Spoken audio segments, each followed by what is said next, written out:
हिमाचल प्रदेश के विश्वसनीय jeweller Bhushan jewellers Solan. Himachal Pradesh में कोविड-19 पॉजिटिव के कुल मिला के 62 केसेस हुए हैं और इस वक्त 21 केसेस एक्टिव हैं। कांगड़ा जिले के पंचरुखी पुलिस स्टेशन के एक एचएससी कोरोना वायरस पॉजिटिव पाया गया है। यह हिमाचल प्रदेश में पुलिस डिपार्टमेंट का पहला केस है जो पॉजिटिव पाया गया है। देश में लगभग 70,000 केसेस हुए हैं और एक ही दिन में 3,600 केसेस हुए हैं और 2,300 के लगभग डेथ्स हुए हैं। ये स्थिति संतोषजनक नहीं है। इसके लिए हम सबको बहुत ही ज्यादा सतर्क रहने की आवश्यकता है। हिमाचल प्रदेश में सेकेंड बैटल इसीलिए शुरू हुआ कि जो बाहर राज्यों से हिमाचल प्रदेश हिमाचल वासी जो आए थे ये कैरियर बने थे। इस कारण से अब सरकार ने निर्णय लिया है कि जो रेड डिस्ट्रिक्ट से हिमाचल प्रदेश आएंगे उन्हें कंपल्सरीली इंस्टीट्यूशनल क्वारंटाइन में रखा जाएगा और जो ऑरेंज या ग्रीन डिस्ट्रिक्ट से आते हैं उनका मेडिकल एग्जामिनेशन के उपरांत सिम्टम पाए जाने पर वे इंस्टीट्यूशनल क्वारंटाइन में जाएंगे, अन्यथा उन्हें होम क्वारंटाइन में भेजा जाएगा। आरोग्य सेतु ऐप के बारे में लोगों को आशंका है कि उनका डाटा लीक हो जाएगा। ऐसा कुछ भी नहीं है और 6 महीने के उपरांत आरोग्य सेतु ऐप का डाटा ऑटोमेटिकली डिलीट हो जाएगा। जो एंड्रॉयड फोन या एप्पल फोन में जिन्होंने आरोग्य सेतु ऐप डाउनलोड किए हैं वे अपना सेल्फ असेसमेंट करते रहना चाहिए और आरोग्य सेतु ऐप जब सेफ या लो रिस्क दर्शाता है तभी घर से बाहर निकलना चाहिए। जिनके पास इस तरह का मोबाइल नहीं है वे 104 नंबर पर डायल करके अपना सेल्फ असेसमेंट कर सकते हैं। हार्वर्ड के एक स्टडी में पाया गया कि 70% लोग अगर मास्क पहनते हैं तो 100% हम कोरोना वायरस को रोकने में कामयाब हो सकते हैं।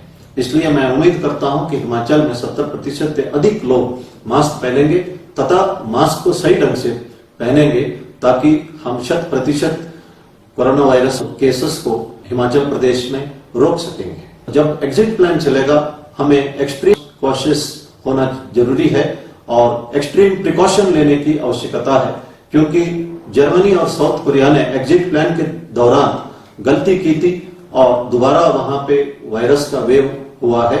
इसलिए हमारे देश में जब एग्जिट प्लान होगा हमें सतर्क रहना चाहिए।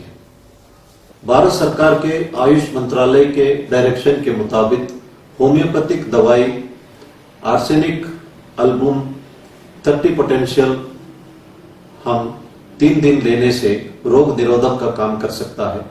इसी तरह शमशम वाटी आयुर्वेदिक दवाई भी रोग निरोधक का काम कर सकता है, लेकिन ये दोनों दवाई लेने के लिए आपको आयुर्वेद डॉक्टर या होम्योपैथी डॉक्टर को कंसल्ट करना अनिवार्य है।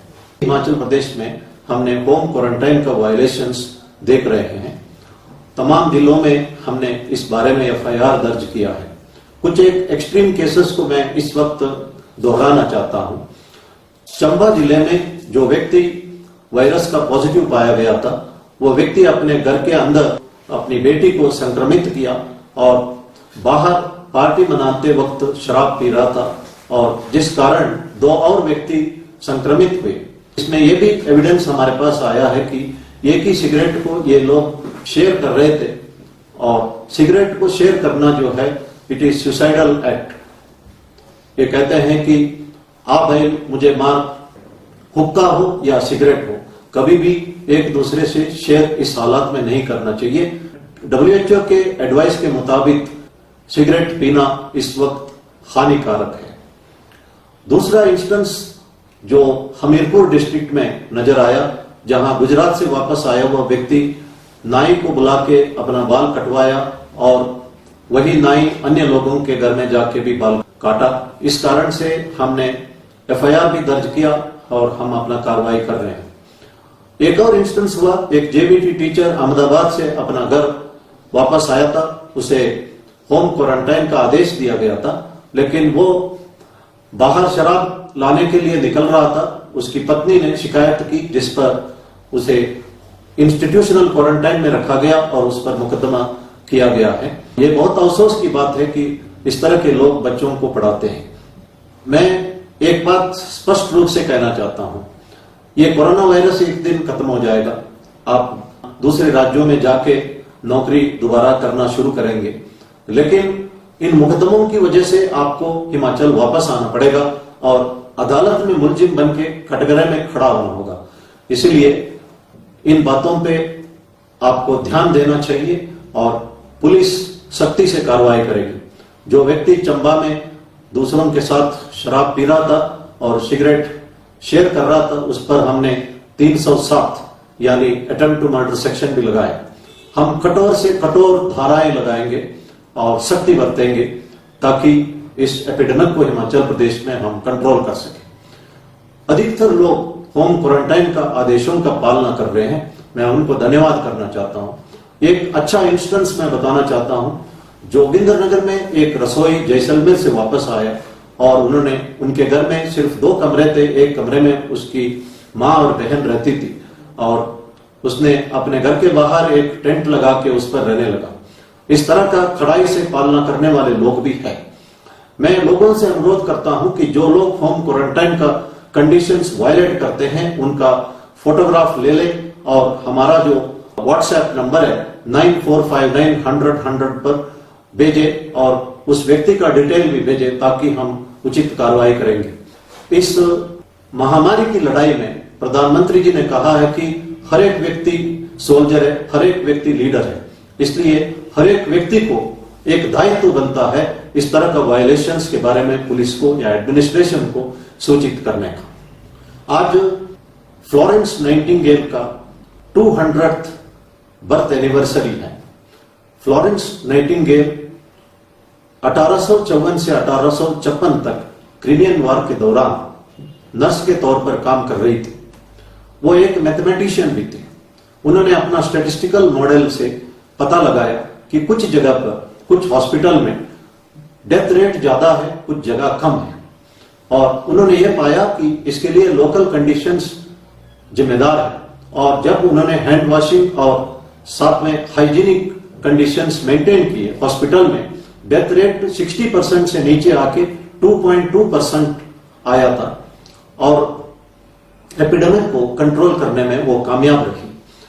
उनसे हम सीख सकते हैं कि अगर हम आदेशों का पालना करें तो इस एपिडेमिक को हम कंट्रोल कर सकते हैं। और उसने ये भी देखा है कि जो युद्ध से मरने वालों से ज्यादा एपिडेमिक से लोग मरने लगे अस्पताल में। वो रात भर एक लैंप लेके घूमती थी टेंटों में, हॉस्पिटल में, उसको लेडी विद लैंप्स भी कहा जाता था।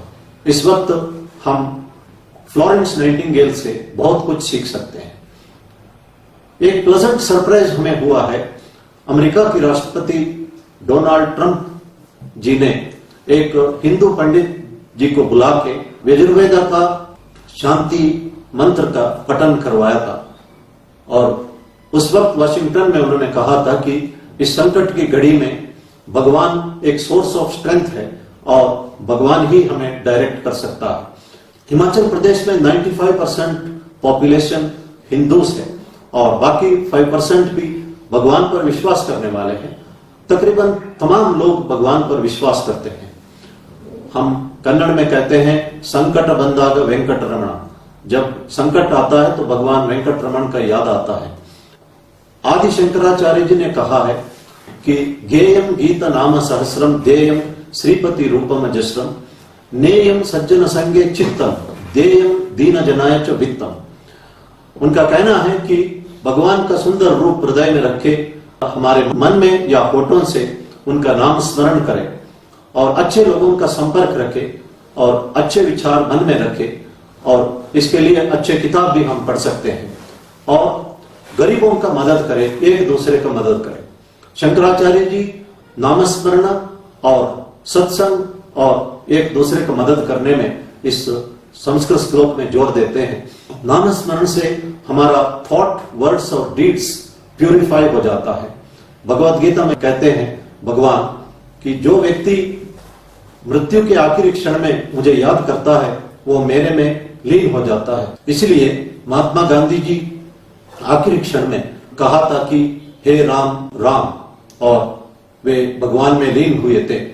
उनका वो जो मन में जो है वही वो बोलते थे और जो बोलते थे उसी को करके दिखाते थे, इसलिए वो महात्मा कहा जाते थे। और ये आखिरी क्षण में इतना आसान से संभव नहीं है। जैसे ओलंपिक का एक दाविक को लगातार दौड़ना पड़ता बचपन से ही, उसी तरह लगातार प्रैक्टिस करने से ही आखिरी क्षण में हम भगवान को याद कर सकते हैं। भगवान का नाम में शक्ति है। कहा जाता है कि हनुमान जी का ताकत राम नाम से ही है। भारत रत्न पंडित भीमसेन जोशी जी एक कन्नड़ भजन गाते हैं, नीन्याको निन्ना हंगाको निन्ना नाम वंदितरे साको रंगा। इसका मतलब है कि एक कृष्ण का भक्त भगवान कृष्ण को कहता है कि तुम्हारी क्या जरूरत है, मैं क्यों तुम्हारे लिए एहसानमंद हूं, why should I take obligation from you, मेरे लिए तो तुम्हारा नाम ही काफी है। और इस तरह का कई इंस्टेंसेस भी इस भजन में है जहां पे भगवान का नाम से लोगों ने बेनिफिट पाया है। दुनिया भर में, हिंदुस्तान में भी लाखों लोग हैं जिन्होंने संकट में आखिरी क्षण में भगवान को याद किया और कुछ ना कुछ मिराकल उनके जिंदगी में हुआ है। इसलिए भगवान को कहते हैं आपद बांधव। जब कोई नहीं है तो भगवान हमारी रक्षा करते हैं। हमारा स्ट्रेस, हमारा एंजाइटी और हमारा फियर जो है नामस्मरण से गायब हो सकता है। नामस्मरण एक पेन किलर का काम करता है, तो हम आराम से कष्ट को झेल सकते हैं। इसलिए महर्षि वेदव्यास जी ने कहा है कि कलयुग के लोग फॉर्चुनेट है क्योंकि नामस्मरण से ही वो सब कुछ पा सकते हैं। नामस्मरण जो है भगवान को सम्मान करने का बराबर है। तो अगर हम लगातार उस भगवान को सम्मान करते हैं, हम कभी गलत नहीं कर सकते हैं, हमेशा अच्छा काम ही करते रहेंगे। हिमाचल प्रदेश में हमारा सेकंड बैटल शुरू हुआ है। मैंने कहा था कि फेल्यूर इज नॉट फेटल। हमारे साथ भगवान है and we have the courage to fight and win this battle. धन्यवाद। जय।